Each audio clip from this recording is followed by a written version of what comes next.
And good morning, everyone. Dean Manheimer here. Welcome to this Saturday's training. Very, very exciting times that we're in right now. And we will chat a little bit about some of the great events and things that have just taken place, and with our future looking incredibly bright. But let's talk first of all about some business building principles. And today we're going to talk a little bit about some money principles and things that you want to keep in mind, things that are going to be very, very important to you, especially as you build your business. Success starts to come. The financial resources that you need and you want start to come. You want to make sure that you're doing the right things, both from a business standpoint as well as from a personal standpoint. And so there's a saying about your actions, and the results of your actions come from what you have in your mind. And here's a phrase that I took literally line from line. I want to read it for a moment, because this says pretty much everything we need to internalize as it relates to our financial well-being. And what this says here, when it comes to debt, the only mindset is one of ruthless opposition. Now, I want you to think about that for a moment. You know, people whip out credit cards quicker than you can, draw a six-gun in the old Western movies, and never think about it. They go out and buy great cars and houses, and I mean, we have been mentally conditioned by commercials and things that are going on that's not that big a deal. But that's what's wrong with our society today, and that's why so many people, when they reach retirement, can't really enjoy retirement because they're so far in debt they don't even know what they're going to do. The words I like here in this first sentence is ruthless opposition as it relates to debt. His second line says, we need to see debt as the very enemy of our financial lives. That's pretty powerful. And I'm going to show you here in a moment how we can take this and use it in other avenues of our life. If we begin to say, well, a little debt here, maybe a little debt there, we will soon see a lot of debt everywhere. It's exactly what I just said a moment ago about people whipping out their credit cards. You know, they spend because they have the debt limits on their credit card, the lines on their credit card, and they figure, oh, I can pay this off in the next 6 months, a year, 2 years, whatever. I want it now. That's also part of what's wrong with our society today about, they want to have results instantaneously. They don't want to have to work for things. If we want to go back in time, you look probably a generation, 2 generations ago, people didn't spend any money until they'd saved it up to buy what they want to buy and pay cash for it. It doesn't work today, especially with the younger generation, unfortunately. He says here, in the same way money can compound positively when you save and invest, which is what we really are taught, in terms of saving or you're buying stocks or things like that. Debt can also multiply and push you deeper into debt as each month passes. So you've got the right hand, you got the left hand. The right hand is savings and investment. The left hand is debt, made up of all the things that compile debt: car payments, house payments, credit cards, school, the kids that are going to college debt. It's all part of the same thing. And so the right mindset is that we need to get out of debt and stay out of debt. There's a lot of the so-called financial gurus today that are very well known and making a lot of money, and this is exactly what they're teaching. Don't be going into debt for anything. Spend your time paying off your debt. Get out of debt. Pay cash for everything as quick as you can, or pay off your credit cards and then pay cash for things. And then if you need to use a credit card, then pay it off immediately so that you don't have that debt hanging over you. We are a product of the environment we're raised in, and we associate with currently. And that's why I say where we're at today, because of the instant gratification people want today. Credit card companies are sending out free credit cards. They're pinging us. You're seeing the new cars on the commercials, big homes. And unfortunately, folks, in our society, I should say in our business, in the network marketing world, the problem is to recruit a lot of leaders do that, fake it till you can make it, flash, if you will. They talk about their fancy cars. They talk about flying first class here. They really build it up and they've been in the business all of 2.5 minutes, and all of a sudden all this money's rolling in. Well, that's a disservice to people that trust us and believe in us and become part of our business. We need to help people understand that this is a business just like any other business. Now, you don't have the financial investment that you would have in a traditional brick and mortar business. You have a much, much smaller financial investment, but your investment here is your time. It's your energy. And so that's really this right here. And the reason I chose to do this training this weekend is because of what we just came from in New York. I firmly believe, without any reservation at all, everybody associated with Dubli today, as long as they stay the course, are going to become incredibly wealthy. Those of you that are on this training, hear my words. You will become incredibly wealthy. You just need to apply the principles and disciplines that are part of the business, the mechanical side of the business, and the principles of discipline that would be applicable in any business, whether it's network marketing, you own your own insurance company or doctor or whatever it is. This is the same. It's not just for us in network marketing. Gain more understanding on the financial side. The thing that I've seen is that people kind of go through life like a leaf on the river, just bobbing along, smoothing, moving on down whichever way the river is moving them. People don't pay attention to their lives on a day-to-day basis. So they, until they're in financial trouble, all of a sudden they're getting notices that forces them to sit down and actually do a composite on how much money they owe and who they owe it to. They have no idea of what it is. And so they don't know whether their personal life is in a positive situation or a negative situation. These first two sentences that came from this training that I went through is, some people have no idea how much debt they actually have, and some people don't know whether they have a positive or negative net worth. And that's really the fact of it. They look at the things that they have today that are depreciating, by the way.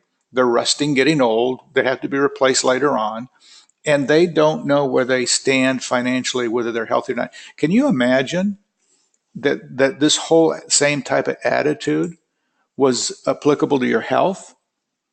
Let's say you found out, some time ago that you have cancer, God forbid. Would you pay attention and start doing the things that you need to do to rid yourself of that? Let's say it's, just the beginning. It's really, skin cancer, can be easily remedied and taken care of. Would you not pay attention to that? Would you not follow the doctor's, guidance, do the things that are necessary to get rid of it? Why wouldn't we do this? It is a cancer. Debt is a cancer. So, he tries to use some examples for people because sometimes people don't hear the words correctly. So here he says, let's say you're going to go visit a friend, you need directions to get there. When you call to get the directions, you would ask where you're coming from, and typically you need to know where you're going. And so you get all of the information you need, you get the address, you're going to be traveling north, south, east, west, whatever. But if you had no clue where you're starting from, then the directions aren't going to mean anything to you. Because if you don't know where you're at, you don't know if you need to go north, south, east, west. You don't know if you're 1 mile away, 2 miles away, 5 miles away, 1 block away. You don't know anything. So, but that applies to everything in life. You can't accomplish what you want to accomplish. You can't get to where you want to get if, in fact, you don't know where you're at. So, please, if you don't know, today's a good day to start. Find out where you're at. Take a look at your debt, add it all up, figure out find out what your monthly cash flow is in things you can't stop. In other words, you got to have electricity, you got to have air conditioning, you got to pay for your home, you're going to have a certain amount you're going to spend on food. I mean, the essentials of living, you need to know what that cash flow is going to look like monthly. And then compare that, by the way, to your income so that you can get kind of a ratio. and then figure out what you're going to do to start putting some money aside. There's two kinds of money you need to put aside. One for when emergencies happen, because they're going to happen. And two is for your retirement, is for those so-called golden years or whatever you want to do. So figure it out. Get the information you need. As he says, knowledge is power. Knowledge is king. So you need to have the knowledge. You need to have the understanding of where you are, where you're going, how you're going to get there. And if you need guidance, I recommend you get guidance. You know, if you're going to have to spend some money with a financial planner. Spend some money with an accountant. Spend some money with whoever you're going to rely on to help you ensure that you stay ahead of the game, if you will, and you control the debt and eliminate it. So, number one, know where you're at. Number two, get the understanding and knowledge that you need to get there. The seek help is just that. I'm going to tell you right now, you are going to become successful. You're going to make a lot of money. So if you know that, then be prepared when you get to a certain point, and hopefully that certain point is going to come soon, that you know who you can go to. Start looking, if you don't have one already, for a CPA. Look for somebody that's going to be a financial counselor, guidance, you know, somebody that has expertise in that field. Figure out what you want to do in terms of your saving. Figure out what you want in terms of a savings, or how much you're going to need. That's the other thing most people don't know, especially in today's world. How much do you really need to have if you retired, weren't physically working, didn't have an active income, that you need to have in assets and cash and savings or whatever to not decrease the lifestyle that you currently have or want to have, so that you make sure that you're on track. And by the way, once you understand that and you go, you will make course adjustments year to year. So there's an old saying, you can't get from 0 to number 1 or 2 or 3 or 4 on a scale if you're already in the hole -3 or -4. You got to get from -3, -4 to 0. Then from 0 you start moving in a positive direction. So find out what you need to eliminate first in terms of your debt. Make sure that you do the things that are necessary. Don't let your attitude about, if you start cutting back, if you start saving, you start changing certain things that you think other people are watching you do, don't let your ego, don't let your, don't let that get in the way. There's an old saying that why should you care about what other people think when, quite frankly, they aren't really thinking about you anyway. So the person you need to take care of is you. The people you need to take care of are those that trust you. Your spouse, your kids, extended family, whatever. If you happen to have a brick and mortar business, you got employees that also expect you to be wise about your money. There's a saying that as we're recruiting and we're building our business, if you're bringing somebody into the business that is not what I call a good steward of their own personal income, how can they be a good steward of their business? They're not paying attention to their personal lives, their personal income, the stability of their personal income. How can you trust that person as a leader to guide you and trust you in terms of building a business that's going to be solid and on a solid foundation and strong for you?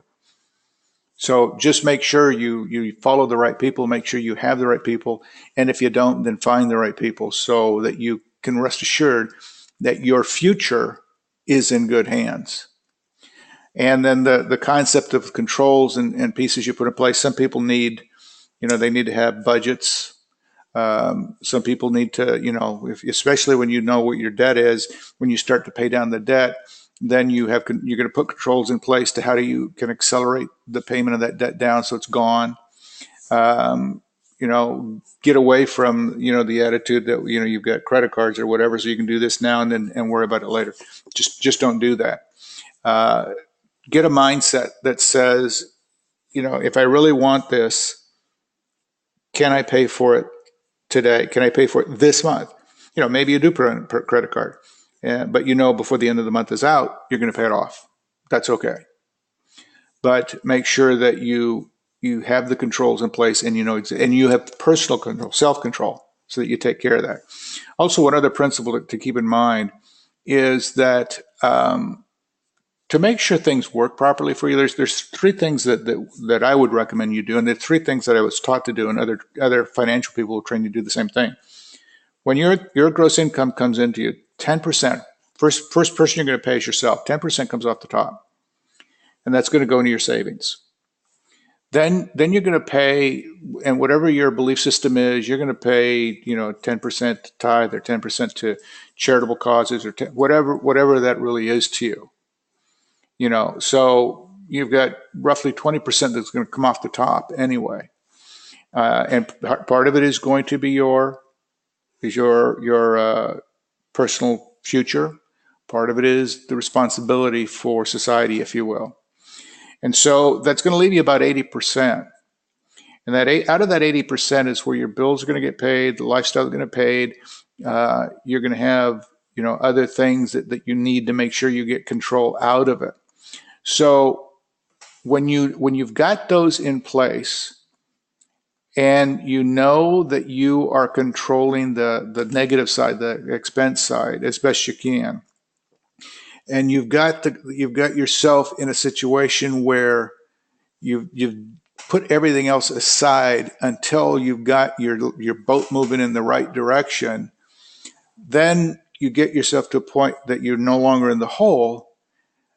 Everything is going to shift for you. Life is going to seem brighter for you. There's going to be other opportunities, financial opportunities that are going to come along that you can actually invest in that will grow for you. One of the things that most people say is, well, I have a home. That's my retirement. That's not really retirement. I would not look at your home. Is it an asset? Yes, but you got to live someplace. So what are you going to do if you need the money? Sell your home? Mortgage it? Now, if you mortgage it, you go in debt again.